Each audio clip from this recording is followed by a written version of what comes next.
Oh, good. So I may have to move them before I make them back. So I have another place to put them.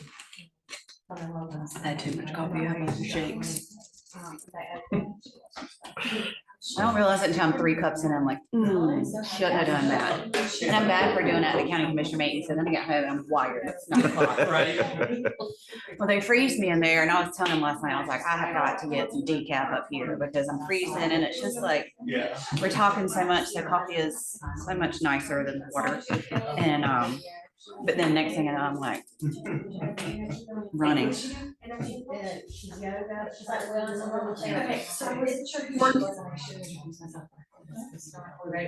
No, I'm just looking.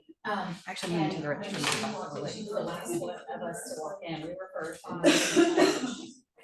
Was the interstate billboard routes for the area forever. And Justice getting ready to open up for business. And so then the third person really, she does. Wow, the number of power boards is really. I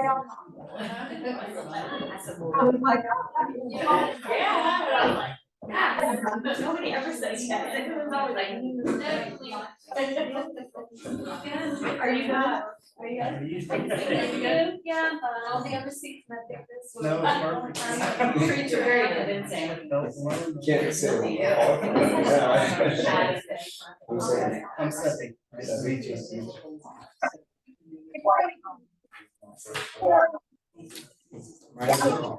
Yeah.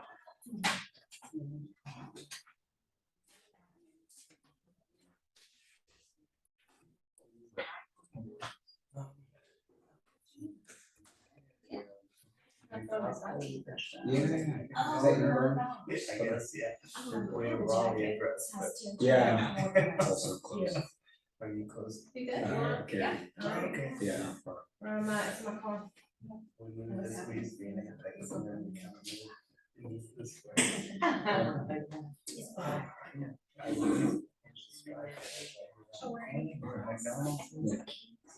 And it was washed. It's washed, but. No, he had a meeting or a training, something he had to do today.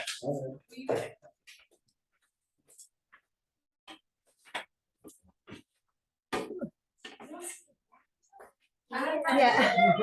My back row Baptist.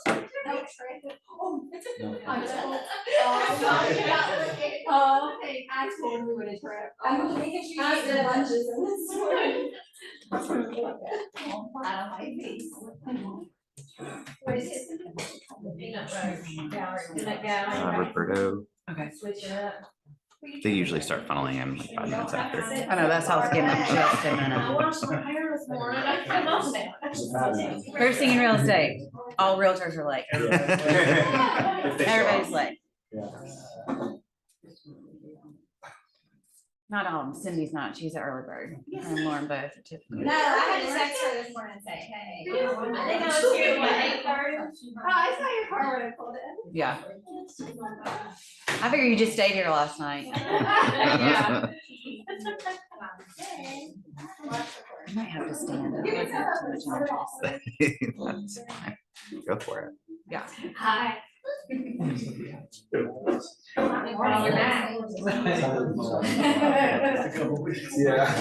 Ran to the office and back. Good thing you're close. Yeah.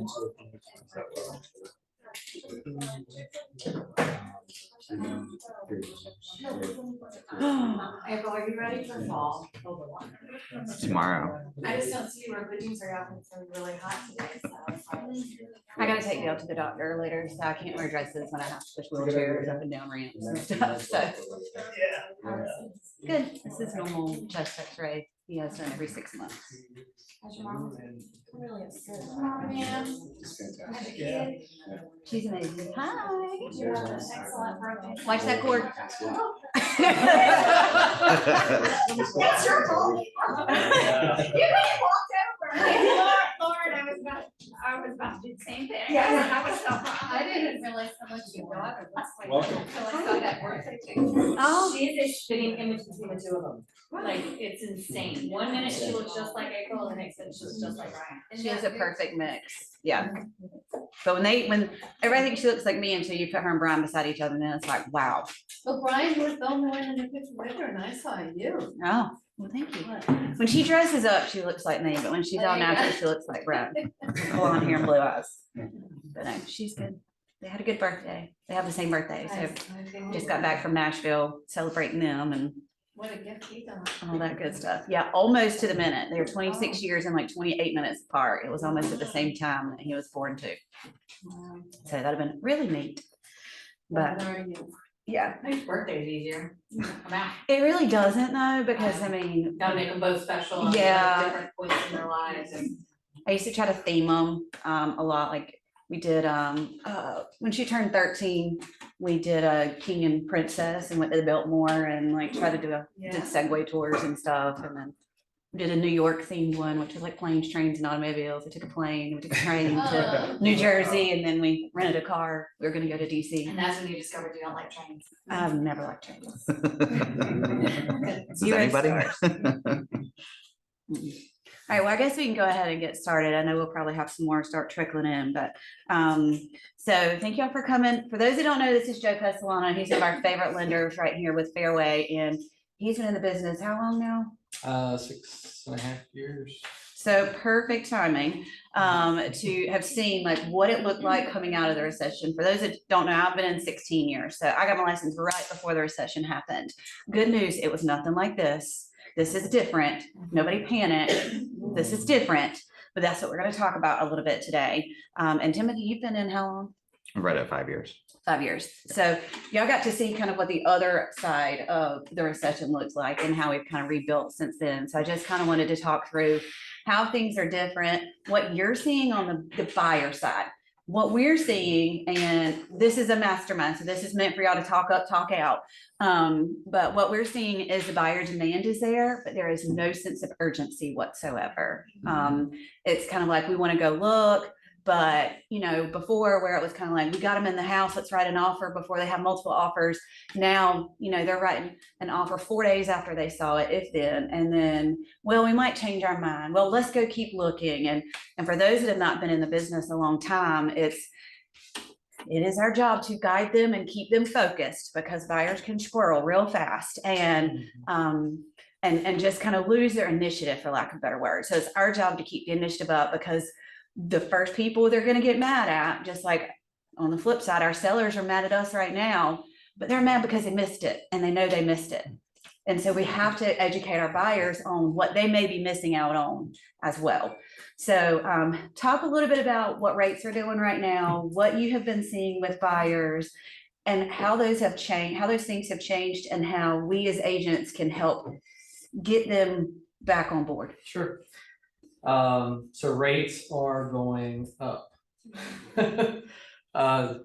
Not our control. In fact, there's another Fed meeting today. And so to be clear, the Fed rate is not directly connected to mortgage rates. The Fed rate is short-term lending. So think of car loans, think of credit cards, but short-term lending, personal loans. However, when the Fed increases that Fed rate, the markets react, and the markets drive the mortgage rates. So the mortgage-backed security, the bond markets. So what you find is there's typically a lag from when the Fed announces that they're raising rates to where interest rates kind of might spike, but then creep up a little bit more, and then we kind of settle back out again. What we've seen is repeated increases. So there's a spike, it settles out, people still haven't adjusted mentally to this new reality of here's what the rate is. But then by the time it settles, there's another increase, we spike, it settles back out, and then they still haven't wrapped their head around the new rates. And if they're shopping, this is kind of segueing into a little bit of how do you keep them engaged, how do you motivate the buyer? The sooner they can get under contract, the better their rate's going to be right now. What I'm finding is I may pre-qualify somebody at the very top end of what they qualify for until they find a house that they're willing to put an offer on. It's 45 to 60 days later. Rates have gone up maybe once or twice again, and now they don't qualify for that price point anymore. And so it's repetitive, and it can be very discouraging to the buyer. With the increase again expected today, I'll tell you where rates are at now. We're in with no points without buying the rate down, somewhere in the high 5s to low 6s. Compare that to a year ago, it's about twice as high, right? Two things that we're up against, and kind of from the lending perspective, is you have what's called an affordability gap that is widening. And a few months ago, there's a statistic that the affordability gap is higher or wider than it's been in 40 years.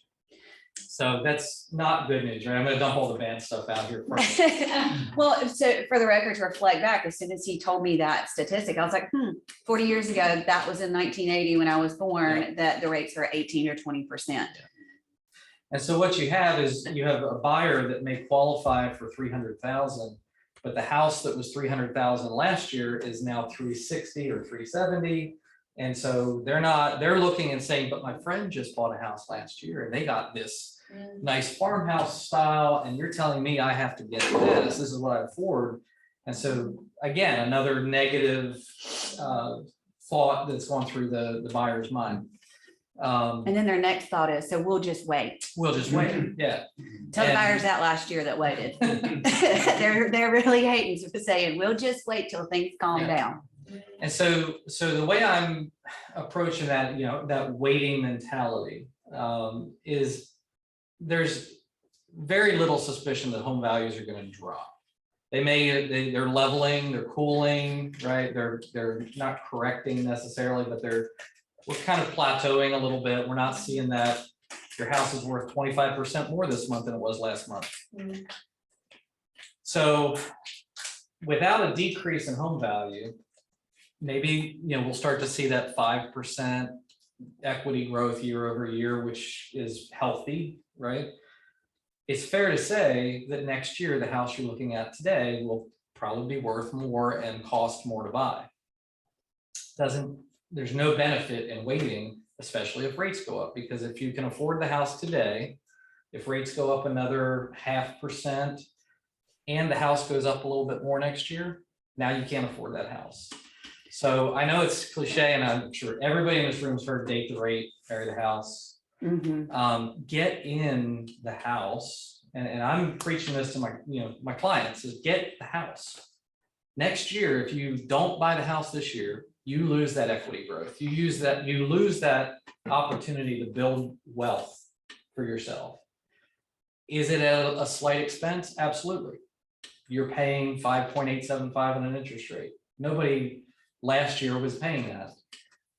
But you can refinance. Do you know the last time rates were above 5?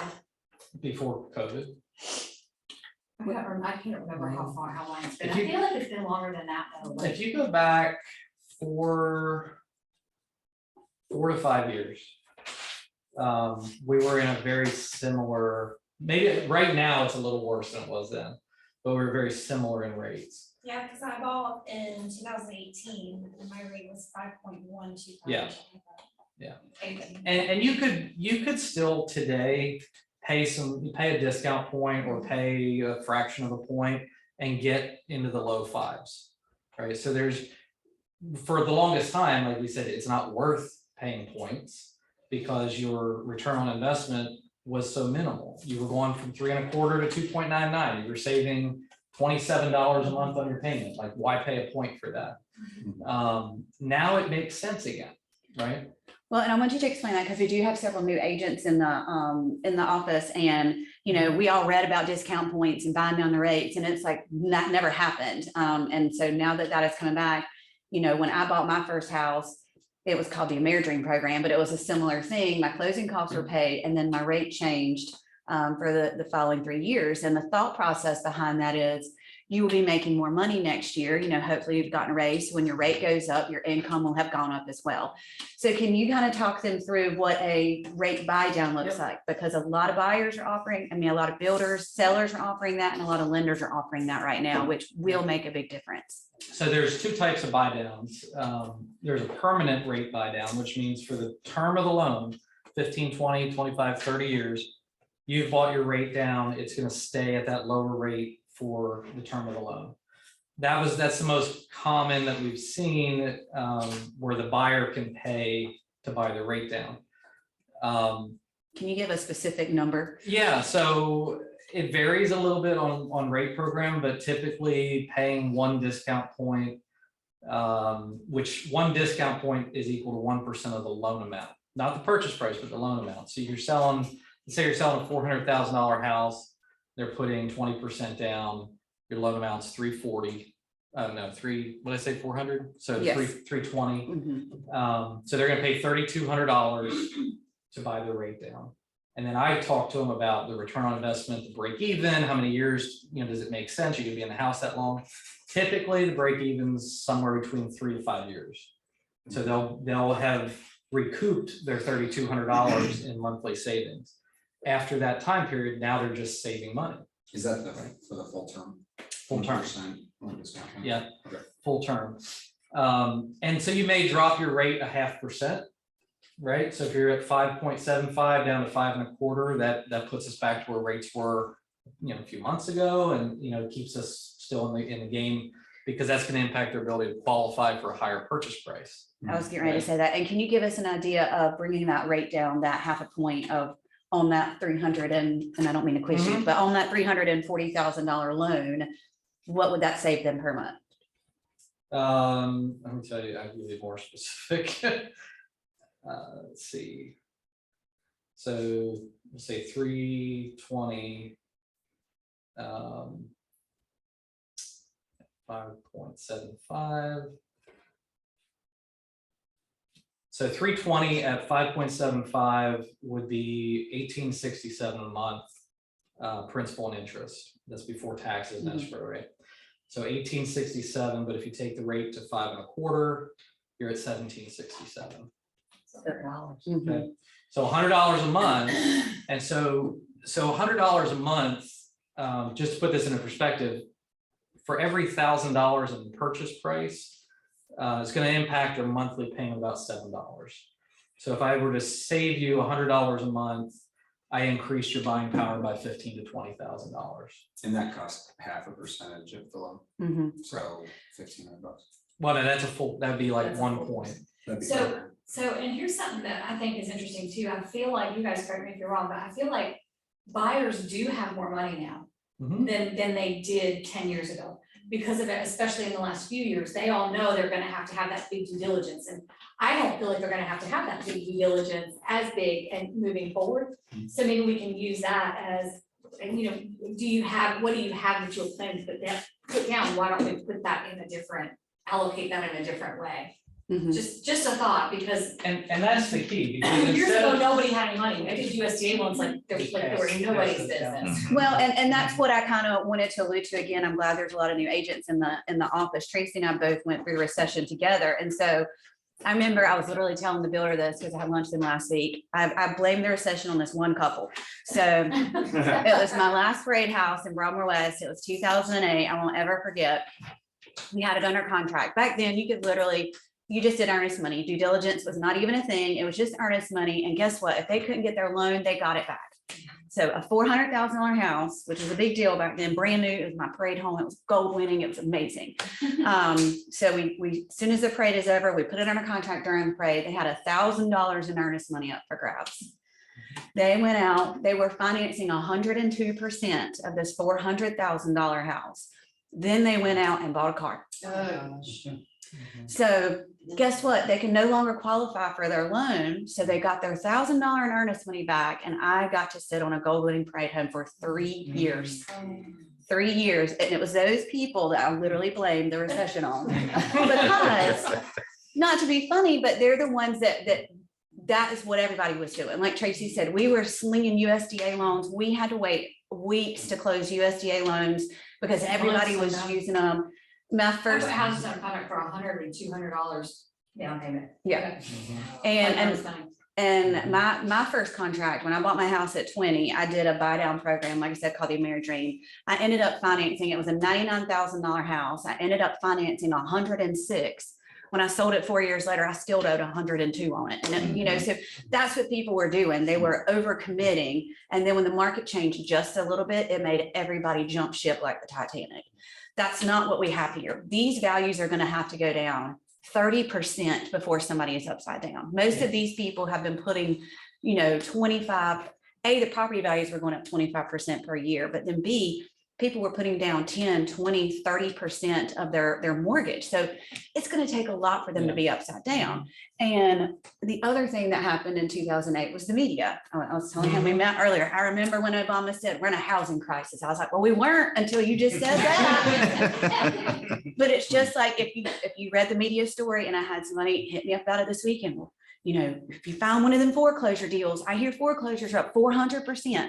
I said, there was 100 foreclosures and now we have 400. So although that sounds like a massive number, it's not anywhere near where we were. So the media is fighting against us left and right. So that's why it's so important that you're educating the buyers and we're talking them through.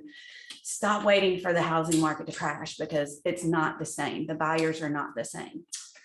I think too, if the national news is looking at the whole Yes. United Mhm. States, and we're Absolutely. talking about an area that's like really popular with best place to live and. Right. Everyone's looking at TikTok, and TikTok talking about Open Door losing money. They're talking about Zillow losing money, and how that they missed the big picture and how the localized market is what they're missing. And that's what we're trying to educate these buyers on, is that our local market is different than everywhere else.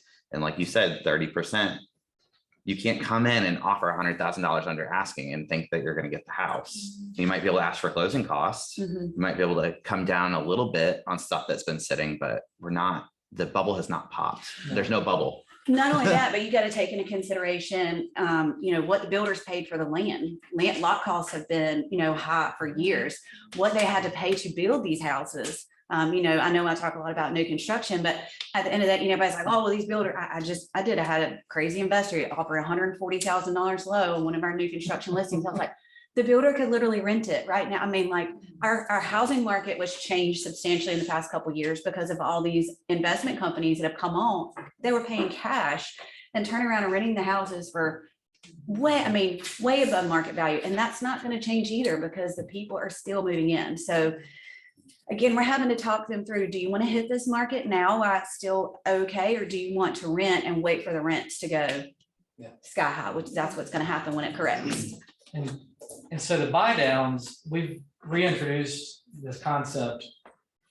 It's not an old concept. In fact, if anybody's worked with Quicken or Rocket or whatever, and the borrower got just a ridiculously low rate when no other lender could do it, I've seen their loan estimates come across my desk, and they're typically charging anywhere from $12,000 to $17,000 to the borrower to get the rate, and that's all in points, right? And so they don't pitch it the same way. I actually sat on a three-way call. They didn't know I was on the call, and Rocket Mortgage was explaining APR. Totally wrong. But anyway, that's a story for another day. What I wanted to explain though is what I just passed out is a second buy down option.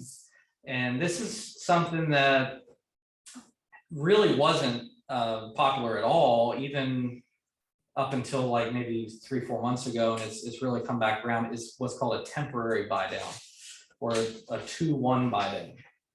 And these can be paid for by the seller pretty much exclusively. We can charge a little bit to the buyer, but the seller really has to foot the bill for compliance purposes on how these programs work. A 2-1 buy down means that if the rate is, well, I'm just going to round things to 6, although probably 5.75 or so. But let's say the rate's 6%.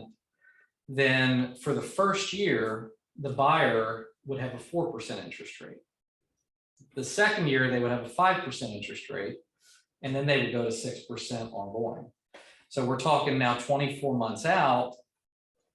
None of us know what rates are going to be, but I'd assume there'll be some correction between now and then. where we'll see some relief. We then can turn around at no cost, because we'll juggle the numbers and refinance the client to a lower rate. So now the buyer gets a 4% rate to start. 12 months from now, are we any better? No, 5% for the second year. Okay, now we're back at 6. Oh, well, guess what? Rates have come down. So now we can refinance you down and get you a fixed rate longer term. And if rates are still at 6 in 3 years, it's not the end of the world, It's not because the they end would of have the been paying 6 for the first and second years also. Absolutely, they come out ahead. And it increases their borrowing power. So if their rate's at 4, it is increasing their borrow power of what they can actually What does afford. that cost? So it's about 2.5% of the loan amount. Okay. Okay, so to kind of think that through. So let's say it's a $300,000 loan. So about 45, I'm sorry. Did I say 2.5%? Yeah. $7,500 or so, right? So somewhere in that ballpark. So instead of a seller reducing a sales price, they can offer, hey, we'll pay this 2-1 buy down. We'll buy your rate down for the first 2 years. Very attractive offer for a buyer, right? Who's already facing sticker shock from interest rates, who, you know, has said, oh my gosh, I've been looking for a house for 2 months and now the payment's going to be so much more. Well, what if we did a 2-1 buy down? Okay. We can do that. The seller, you know, may have to figure out, this is where y'all come in, right? How you have to work that out with your seller, say, hey, here's an option. Your house has been on the market 30 days. Why don't we try this? Instead of lowering the price, which would impact comps and everything else involved. And It there's, makes it look like there's something wrong with that. right, and yeah, you don't necessarily want to create that doubt, but to create an incentive, you know, would be it's a lot of value there. So, and flipping over, let's talk about the seller brain right now, because again, the sellers are mad. They're mad they missed it. Mhm. They don't understand why they're not getting multiple offers after being on the market for 1 week, and they think we can explain it. And we're trying to, again, tell them the buyers don't have the same sense of urgency. They're not crawling over each other. The inventory on the market, although is higher right now, it's still way below what our normal levels are. And everybody decided it was a good time to sell and put their house on the market. It's not just that there is a lack of a lot of buyers as much as everybody decided to jump on the bandwagon. So with that, I like to tell the sellers, you could use Joe as an example in your agent only remarks and put, instead of doing the price reductions and things like that, sellers will offer a 2-1 buy down, and just have that conversation. Again, most buyer agents don't even know this is a thing. So this is why I'm saying it is our job to help. I said this to some of our new home division agents this morning. I was like, we have to overcompensate for them, because they're not used to negotiating. Just like we did repair negotiations last week. So many agents that have gotten in the business in the last 2.5 years, 3 years, have never had to negotiate a repair because we weren't doing them. So now it's like, okay, we're back to normal. And that's what you got to keep telling your buyers. This is what normal looks like. Sellers, this is what normal looks like. Average days on market, 30 to 45 days. Be willing to negotiate things like 2-1 buy down, seller paid closing costs. You know, back in the day, that was the first question you asked. What are seller paid closing costs? There are always going to be some, because everybody was getting 100% financing. So some of those brains are right back to where we started. So with that, let's talk, Timothy, about getting these buyers that are coming into the houses and kicking tires for weeks, because that's one of the frustrating things. And here's what happens. Just like Joe said, they don't write, they don't lock, something changes, they give up. That's where we have got to hold on to them and hold the reins and make sure they understand what they're doing. So is there a fee to lock the rate? Like, what if we have a buyer today and we say, let's go ahead and lock, because we know the rate's going to go up in 2 weeks. Let's go ahead and lock, because if you lock, you get 1 free float down, correct? You do. So let's go ahead and lock. If it gets better, guess what? We'll get that too. Best of both worlds. But this way we're locked in, because the other thing we see in new construction is you let somebody lock their rate and then the house doesn't get finished. Now they're mad on the other side because their rate has gone up and it's changing their affordability. So there's a couple of different programs, and I'm glad you brought that up, because I didn't even think to mention this. We have what's called a lock, shop, and go.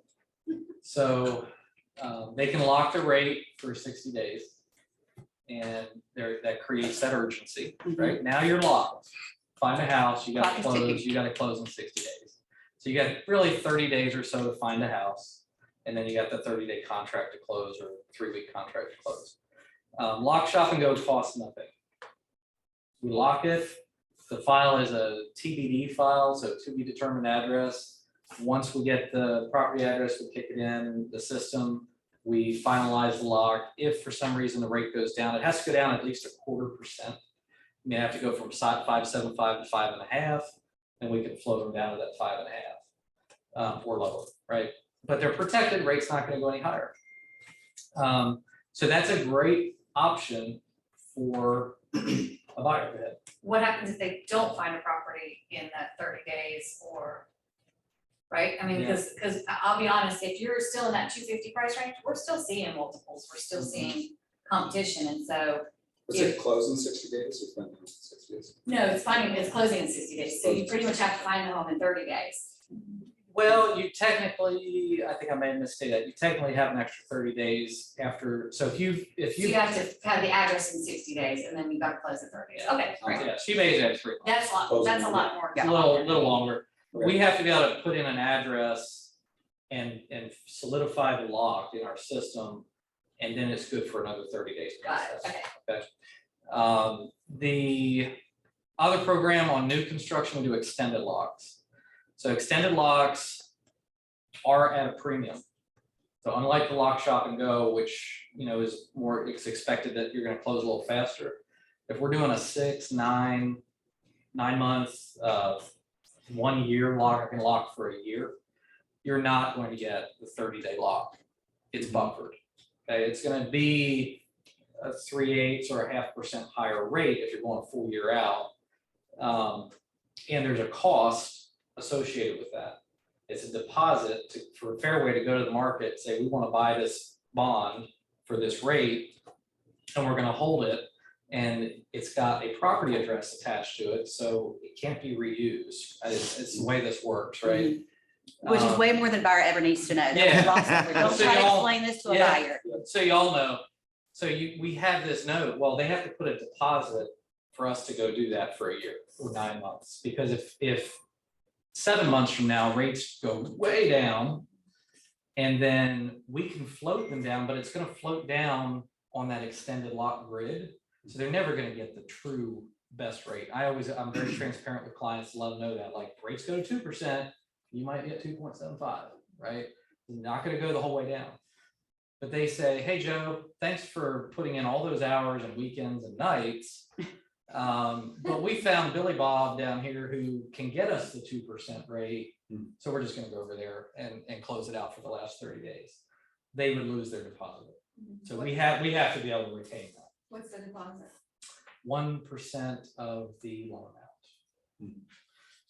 If they close the loan, as we would expect, then they get a credit of that money back at closing, so it's a wash. They're not out of pocket any additional money. It's literally a security deposit. So we have the lock, shop, and go, get them locked, out looking for a home, a little bit of urgency behind that. And then we have the extended lock on new construction.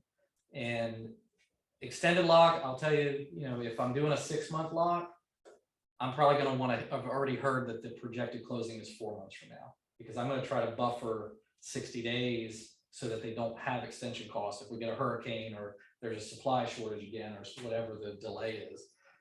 I don't lock them on a 6-month lock when you tell me the house is closing in 6 months, because let's be real, probably not going to close in 6 months. You can tell we just hit a hurricane season when you bring that up. So fun fact, y'all don't know, Sorry. we have something in our contract set to close and a natural disaster happens, we can't close them because the insurance company will not find them once they get Almost within. happened to me last week. Yeah, if these Yeah. storms get within 100 miles of the property, then the insurance companies will not. Once they're named, you gotta pay attention. Yeah. We've seen Just the fun fact. whole thing. Mm. And we sometimes have to wait, if the hurricane hits, it's even worse, Yep. because if it actually hits, now they've got to go out and survey every property for damage before they'll issue that policy, and you could be looking at weeks. of an extension. So it doesn't happen often, but just fun fact, it's funny you said if a hurricane comes before you said industry chain issues, and I was like, it is September and here we go. It's already one on the It just coast. happened last week. I was trying to close on a beach property on Friday. And the insurance company said, our systems are down, we can't issue the binder until next week. And I was like, that's not what's happening. Yeah. No, that's not what's happening. Yeah. I do have a question, Joan. It may be a dumb question, so I'm sorry for this. The lock, shop and go, is that also with government backed loans or is it only for conventional loans? Only on conventional. Oh, so it wasn't a dumb question. No, yeah, good question. It's only on conventional. Okay. Is it have to be 20% conventional? No. 10? 5, Five? 3, yeah. So 20, we can do conventional down to 3% down. Just depends on the borrower's qualification. Another thing I want to bring up, buyers do, they try to overeducate themselves. They think they know more than we do. And so, you know, just like he pulled up this mortgage calculator, by the way, if those that don't know, HomeSpotter app has an amazing mortgage calculator app on there. You can actually just do their calculations while you're standing there with the client. So you'll get HomeSpotter through MLS, but it's great. I mean, it can literally figure in what the estimated taxes and insurance are, but it's always best to have them consult with a lender. But what you'll find is now that you've got the Credit Karmas and all the places, Quicken, they all have their own mortgage calculators. You know what the buyer puts in? Sales price. They don't put in loan amount. They're not thinking, I can't tell you how many buyers are like, well, I'm not buying a $400,000 house. I'm like, but you're not financing $400,000. How much are we putting down? You're selling your house. So you have $100,000 in equity. So you're financing 300, but it's like they don't do that math in their mind because they've gone to Quicken online and figured out their payment's going to be $4,000 a month on a $400,000 home. They're not thinking, what am I actually financing? So I love that you keep going. Their percentages are based on the amount that they're financing, not on $400,000. Yeah, and also on the flip side of that, those calculators, when buyers use them, is so frustrating because they also don't account for taxes, insurance, mortgage insurance. And so they come to me and they say, oh, I want to buy this $400,000 house and my payment's going to be $1,200 a month. I'm like, no, it's not, unfortunately. But you know, those are the things where unless they talk to a professional that can give them the guidance and explain all of the detail of it, they're making assumptions that you don't even realize they're making, right? So ask the prompting questions, what are your reservations? Why don't you want to do that? Because you may find that just pairing them up, getting them to talk to me or whatever could clear a lot of that up. Mm-hmm. So let's talk about what we're seeing on the listing side. There are, and again, I know there's new agents in the room, so this is nothing against y'all. This is do what I'm saying to do. Don't do what the other agents out there are doing because they're driving us insane. Because they just haven't had to work as hard. I hate to say that. A lot of them have been order takers for the past couple of years. And so I'm amazed at the amount of agents that aren't reading agent-only remarks or not following simple instructions. We had one last night that could not operate a 4-digit lockbox. Like all you have to do is line them up and open. It was opened earlier that day. There was nothing wrong with the lockbox. But instead of looking in agent-only remarks and calling the agent that was listed on there, they call our main number. Takes 15 minutes for somebody to call them back. They've already left, and the feedback is couldn't access lockbox and nobody answered. Well, that makes us look really great to our sellers. And I thought, I got so frustrated because if you pull up our HomeSpotter app, which is again what we use for MLS, the first thing it shows, and I personally requested this because agents didn't know how to find the code lists in the app. That's the first thing it says. If you have a question, call this person. And every time they're like, well, I couldn't get a hold of anybody. I'm like, well, you called. Did you try? Did you try? Did you try? So I can't say how important enough it is to make sure that you're educating yourself for your buyers. And make sure that you kind of know what you're walking into. If you're showing them new construction, already have done some research. Now, as a listing agent, if you go to any of our listings, thanks to our amazing ladies in the back, plats, covenants, ortho photos, utility information, everything is uploaded in there. Y'all would not believe how many emails we get every day that say, can you send me the covenants? What are the Sure, it's utilities? a public record document, but here it is, and here it is the link to document. This is just my own frustration, if y'all can't tell. I'm telling y'all to be better. And Check that docs. check docs. Well, here's the thing I think that you have to, that they need to learn, and if you're a newer agent, before you question anything from the listing agent, read every word of the MLS, because like, you could ask me something like, I'm trying to think of something, like, are there granite countertops? Well, maybe you just didn't see it in the description, but if you just scroll down a little bit, it's right there.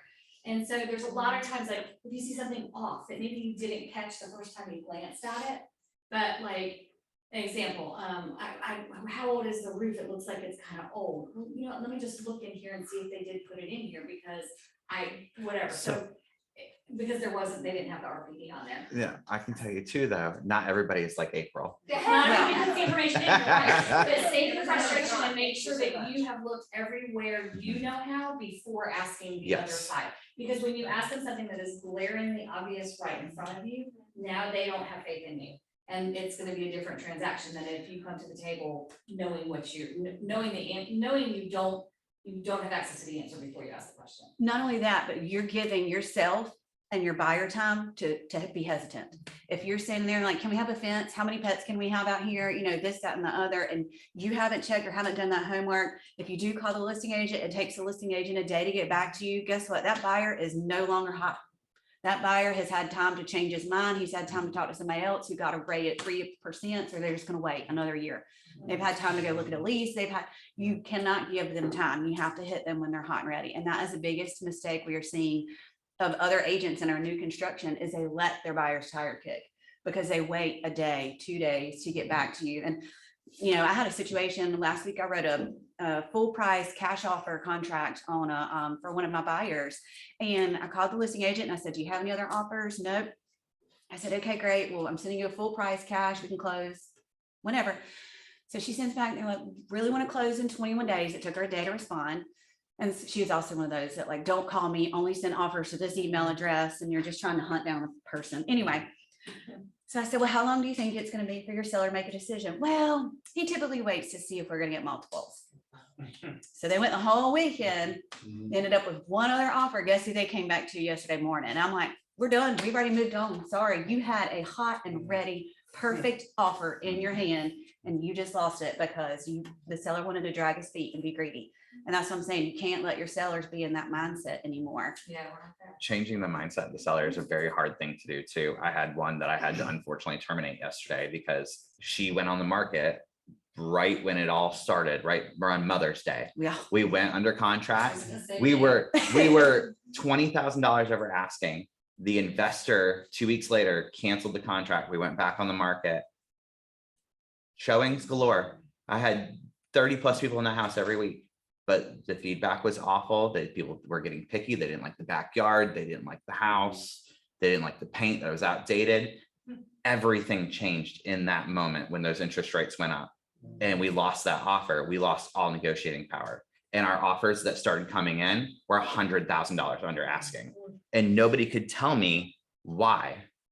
Like, you come to me with $100,000 under asking, but you're not saying, well, it's because this is outdated or that. No, it's just because my people don't want to pay it. Mhm. And it's like, how do you explain that to your seller?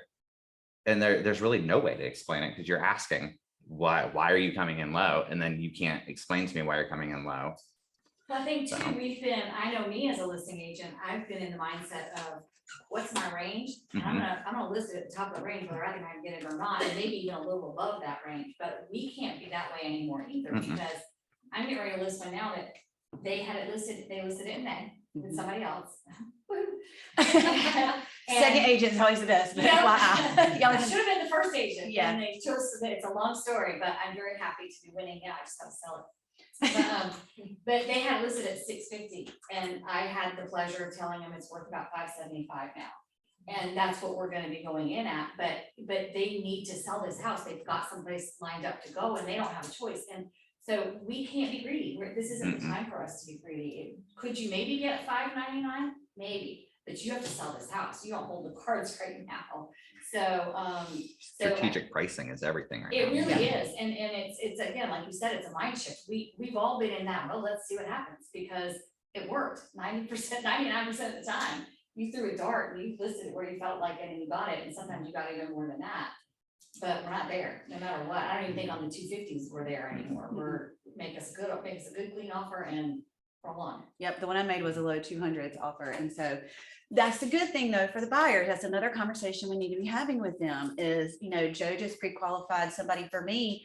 And at first it was like, well, they're pre-qualified for 200. Their first thought, well, I'm not going to find anything for that. Guess what? They are. They're finding stuff they like. And so we just have to re-educate the buyers on, but your rate might be a little bit higher, but the good news is you're going to have more to choose from than the buyers did last year that got the lower rate. Yeah, this is a great time to be a buyer, honestly, in my opinion. That's what I'm telling all my buyers, like, you won. You are lucky that you waited till now. So I because if keep we were telling doing my this team. 6 months ago, you would be so frustrated, you would have already signed another lease, like, now is the time, because rates aren't super high yet. My first house was 7.5%, who in the room had around that? I was 8. I was tickled pink, 7.5 was a great rate, right? And so it's just, it is what it is, and I love this conversation, Yeah. because you've taught me some things today too, that we really just have to get out there and say, this is not the end of the world. It's not, it's a change. And I heard you telling your team, Timothy, earlier that this is a shift. It's not a downturn or whatever other words you want to use. I actually use 2 different words depending on who I'm talking to. If I'm talking to a seller, things have shifted. If I'm talking to a buyer, things have changed and things have, well, yeah, but it's just like, they had normalized, but they're better for a buyer, I guess is what I'm trying to say. It's the market has, I say to a buyer, the market has, I can't even think of it now. The market has come down a little bit, that's good for you. That's what I'm saying. Like, I would never tell it to a seller because then they lose, I'm not selling my house now because I can't sell it. But yeah, so just whoever you're talking to, you gotta educate them in what they need to know to be successful. So I had a buyer that is a close friend of my husband that went to high school with him. And she was like, I want to buy a beach property. She's sending me listings and she's sending me, her budget's $100,000 for land at the beach. She's sending me $200,000 and she's like, we can just go in and offer 100,000. I'm like, the market has shifted, but we are not there.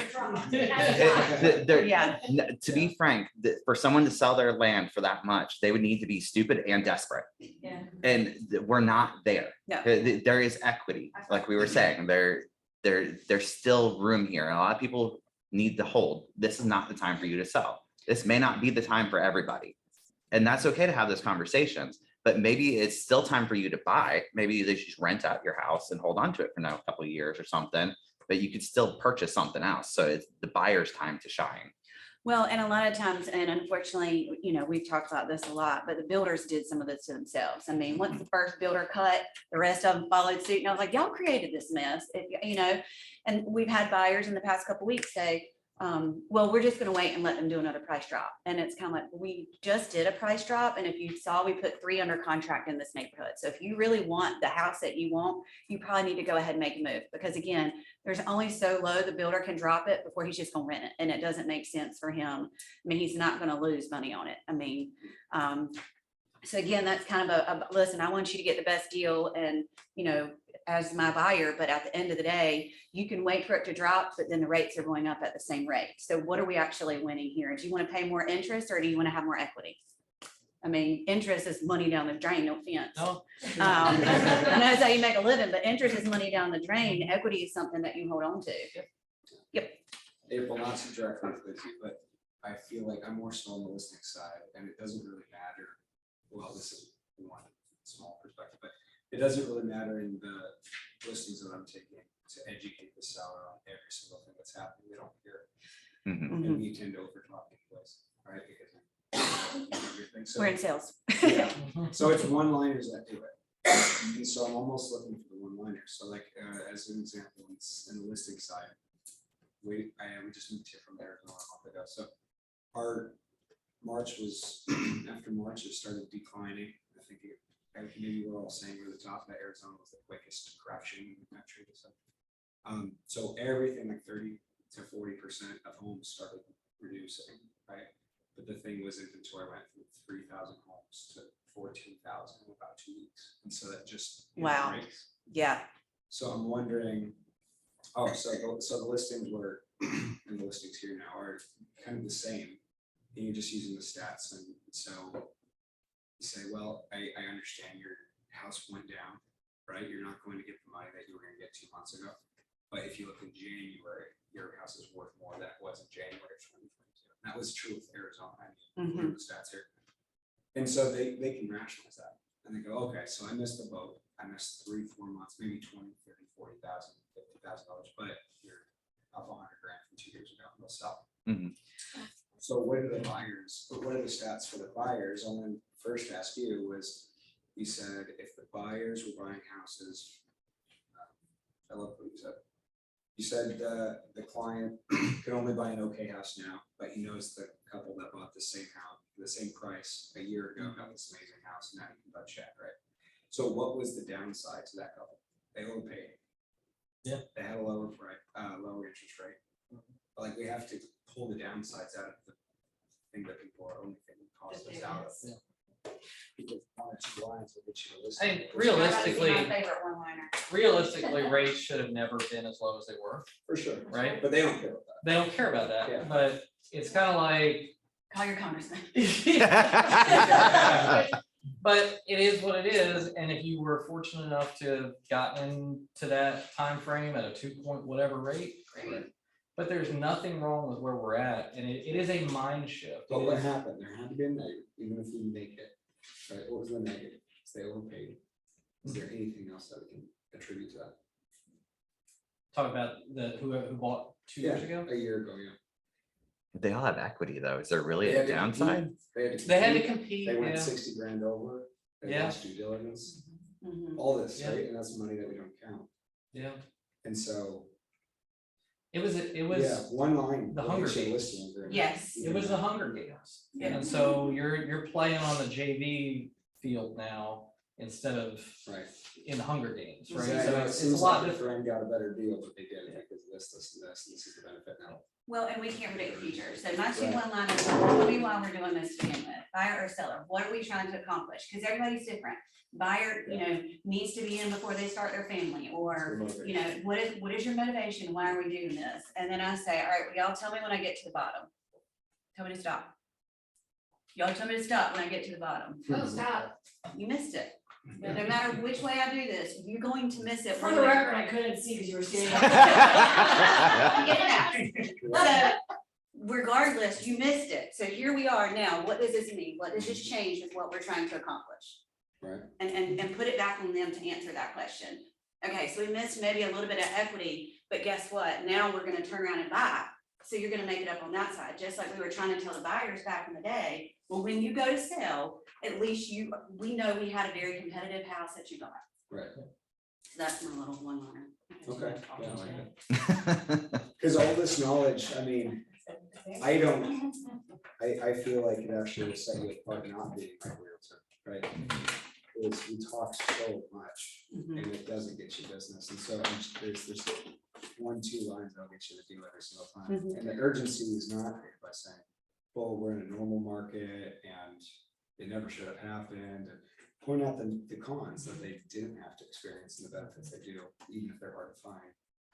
And go, okay, let's go. I mean, just because you missed the peak of the bubble, Right. Not about. you know, and a bubble's a bad word because we talked about bubble, right? But it was, it's kind of like, all right, we're at this peak. The It's just curve. The curve, just because you missed the curve, to your point, doesn't mean that you're not where you were 4 months ago. Right. Which is still a lot better than 2 years ago, so. It's all perspective, but I think the spin makes perfect. What sense. was what was the month in North Carolina where everything started? It was Mother's Day. May. And what That was the weekend. inventory around? To 1,800, And what is it now? 4,500, I think. Yeah, so that's what we're doing. But here, so there's a lot of false information out there again. So I've been trying to pull comps for all of our new construction stuff, and I'm ready to pull my eyelashes out because everything is 0 days on market. So when I actually go through and I check the stat dates, so many of these houses were listed. What happened, and even our builders did it. We're gonna take all of our inventory and put it on the market so that the buyers know that it's out there. These houses weren't gonna be ready. I mean, if you look at them now, it says completion date, January 2023. Yeah, they're just So not it's there. fake date, it's like fake news. So when the media reports that the inventory levels are up, if you actually go through, check the stat dates, because the majority of them were listed in June and July. when this started to happen, all the builders said they did it to themselves, threw all of their inventory on the market and then started slashing prices and throwing out incentives. Everybody had to follow suit, and that gave buyers a false promise, in my opinion, of, oh, we've got plenty of time and nothing to lose now. And the whole time that's happening, the rates are steadily going up. And so then when they finally decide, okay, I found something I like and there is something on the market now, they go to get pre-qualified and they're like, well, now my payment's gonna be higher. Exactly. If you'd have bought in May, you would have been fine. You'd paid this for the house, but your rate would have been here. And it was, like I said, it's all a balancing act, but so much of our data is skewed right now. And that's the frustrating part. Because the builders, like I said, dumped a lot of fake inventory out there. I mean, it is to be built, but it's not finished right now. So it's not a true reflection of what's available. Can the builders are they limited to the number of homes in, up north? You can only have so many listings like in a neighborhood if you're the building. Yeah. Agreed. No, so like I said, you can, there's so many of them now. If you look in MLS, it says photo is a representation, the slab is poured and there's a picture of a house. And so buyers are scrolling Zillow right now thinking they have everything in the world to choose from. And I see it with the buyer's agents coming out to our new construction. They get out there and they're like, oh, we didn't realize it wasn't finished. Did you read the remarks? We literally tell you when it's going to be finished. Although there are a lot of agents who do not update that. Before you go to new construction, call the agent and ask what stage it's at. Ask if they know where it's at, because it really helps if you are able to prep your client that you're walking into a house that's at studs or you're looking at just a raw lot. And see, again, back in March, I hardly have a showing where somebody didn't call me and go, is this house actually finished? Is this house going to be ready by the summer? Like everybody, all the agents would call, and now they just drive out there and they're like, oh, we didn't realize it wasn't finished yet. Wow. What was your name? I'm Timothy. Timothy, what's the size of your team? I'm sorry. The Size of your team. Right now we have about 5. So I guess I didn't come to the class. You're fine, you're good. The one thing I've learned is, and I'll be the poster child of it, is agents' lives are so emotional, Mhm. right? Because of all the ups and downs we go. And I guess I went through the last 2 years as in the Mike Ferry program, so it wasn't a problem. But if you weren't doing business, right, and you're just kind of starving, I saw something so interesting. So in Arizona, and it's probably the same here. Buyers agents got to the point where under 250,000 wasn't going to happen. Right. Right. And so you stopped taking people that said we're qualified up to 250, and they were almost forced into only working with motivated clients. They didn't realize it, but it was obvious. Right? There's nothing. Let's talk in 2 years, right? And they pushed them off, and any other agent they talked to did the same thing. It was whether it was right or wrong, it happened. I will say the thing that Mike says is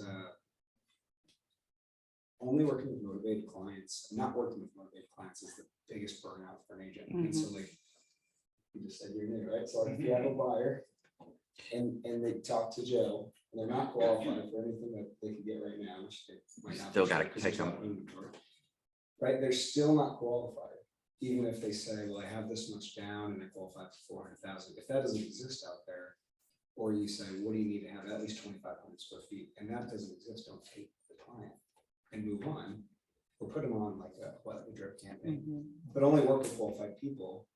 We're professionals, we should only work with qualified people. And There's a fine line to that, though. Yeah. You've Oh, got yeah. to really stay in front of these people, and just because they can't qualify for a loan doesn't mean that they can't qualify for something untraditional like USDA Direct. Do they have someone that can co-sign for them? You would be surprised how many people I've had come in the very beginning of this when I first started it. We were reeling back from the people who had the 2008 foreclosures and they were coming out of bankruptcy. Understanding the people that were coming out of bankruptcy and were 3 or 4 months away from where they could buy, and understanding about how to coach them and who they need to talk to and how they need to get their money right. They may not be able to buy right now, but they're going to be able to soon. I think we're going to start seeing those conversations happen again, where these people are doing those things. So, I mean, don't just stop talking to somebody, because they're going to be the ones that are the most grateful. I can't tell you those low hanging fruit.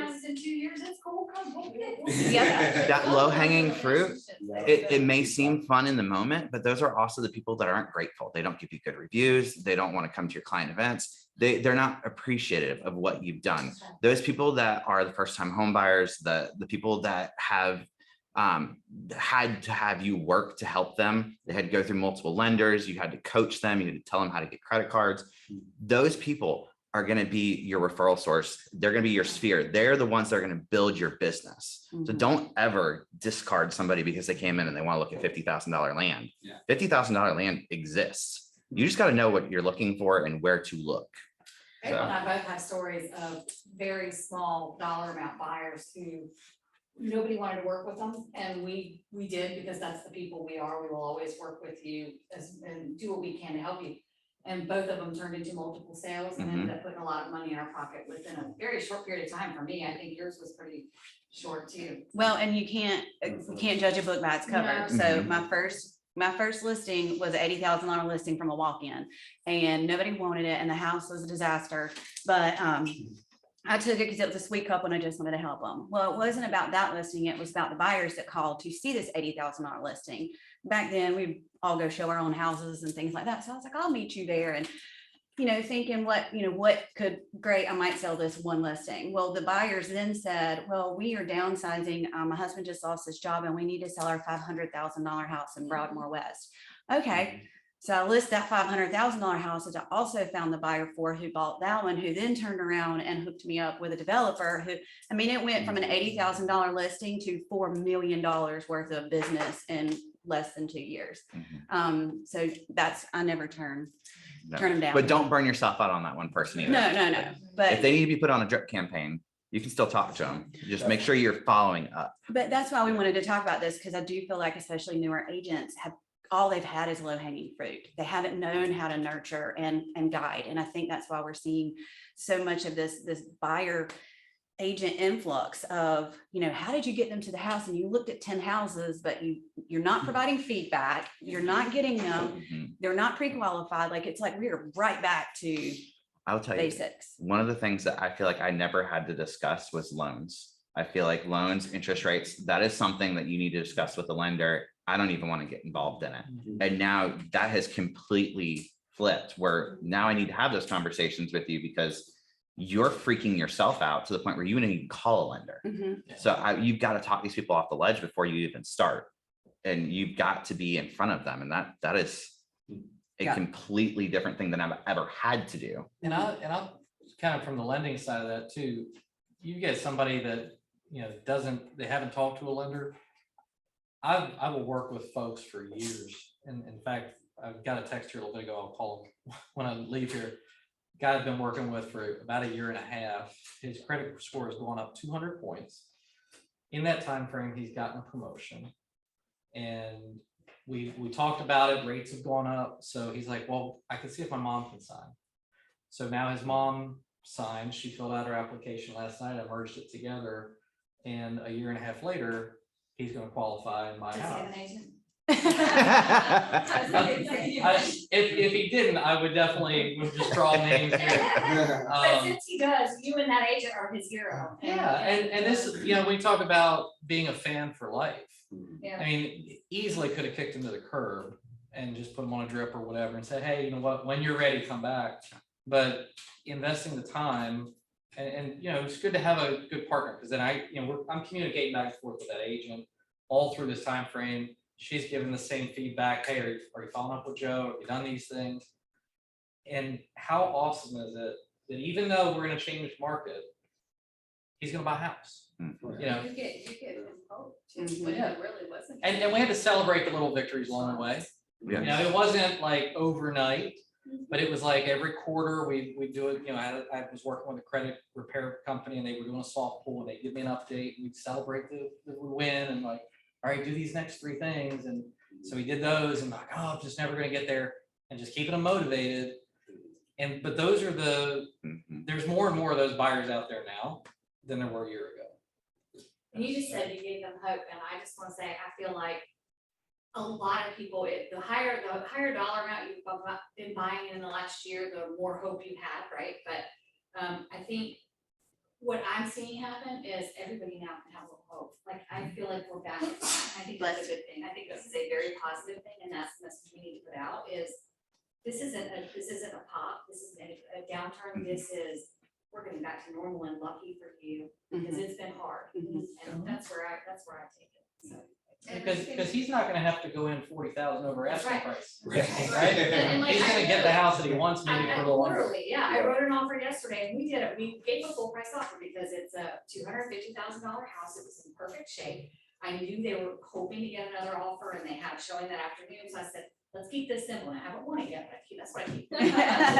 But I'll be honest with you, I went in with $1,000, because now you're gonna show this house, $1,000 due diligence, $4,000 on his money, so I proved that my buyer has money, and I didn't ask for a thing. Could I maybe ask for some closing costs? Maybe, but I'm not there, we're not there yet, it's time to lock it up. This is fair for everybody involved, the house is priced appropriately, and lucky for my buyers, they might actually win this. And I told them that 6 months ago, you would not be qualified because 250 is their max. And they would not have bought this house for 250, so you are winning. Well, And- and even when like the buyers end up, like, I have a client that I've been working with for a while. They still qualify for a decent amount, but before 4 or 5 months ago, they couldn't compete just because they didn't have the cash and due Exactly. diligence. Exactly. Where now, you can write an offer with a lower due diligence, so they're finally wanting to get back out there because they got so discouraged. Because even though they could afford a home, they just didn't have $50,000 sitting in their check to go towards due diligence. Well, and I know we got to wrap it up in just a minute, but if you've been watching the market, I mean, a couple of weeks ago when we got down into the low fives, it was like everybody jumped out there again. It has been, I would say, one of the weirdest things as far as our activity goes. I mean, last Friday, I was like, here we go. I mean, showings just anywhere, everywhere, all over the place. And then the weekend was dead.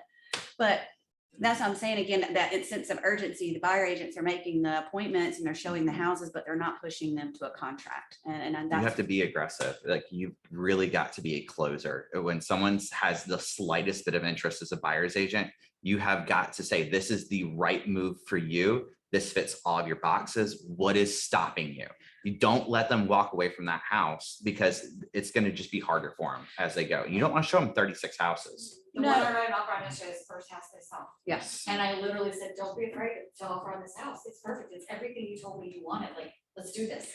Because they have fear, they have FOMO, they're they're fearful that they're gonna miss out and things are gonna get cheaper. But I keep, how many, and I always say, what, that's what the buyers last year thought too. And then it went crazy. And so then they jumped in feet first and now here we are. So, Scheduled rate increases that right now on the government.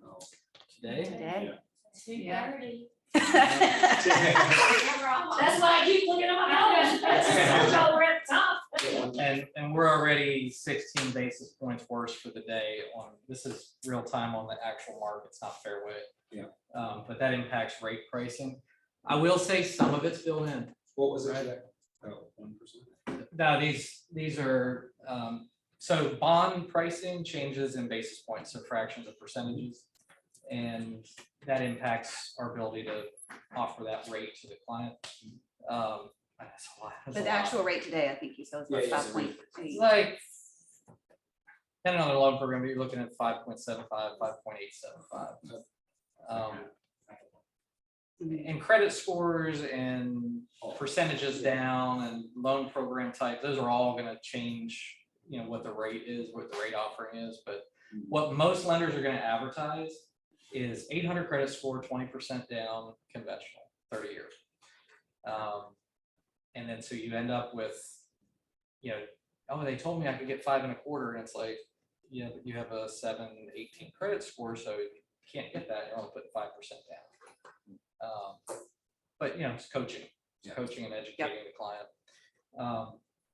So the rate increase today, my feeling is if you go back and look at the 30-day trajectory of where rates were at, we've seen a worsening consistently, and I'll hold this up so you can see it. So not 3, you don't want to see 3 months, it's really that way. So if you can see that, you'll see the chart actually goes down, but that's not where interest rates go. That's the pricing of the rate. So the bonds are worth right? Mhm. And so as this chart goes down, it's inverse, rates go up. And so we've seen it consistently for 30 days with the anticipation we're going to have this additional increase. So there's going to be a portion of this that's already baked into the market, which we're hoping doesn't, we're not going to see like a massive change in rates.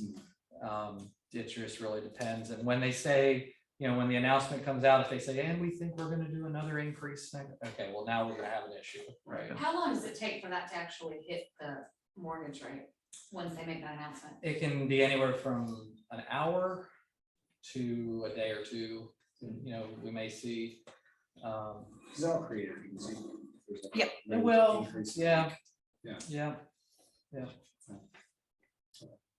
All right, well, thank y'all for coming. Hopefully y'all got some good nuggets out of it. Like I said, the biggest thing is just try to keep people educated, try to keep them calm and normal. And, when they're excited about something, rock and roll. Yeah, and I, not to, so the other thing is, I live by this, and I tell my team, we are the calm professionals, Right. right? So there's enough panic out there in media and on Facebook or wherever to keep everybody on edge.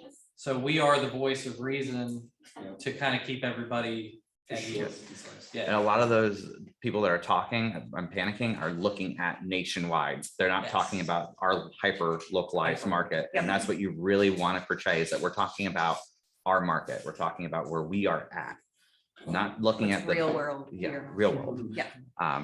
So. All right, thank y'all. thanks.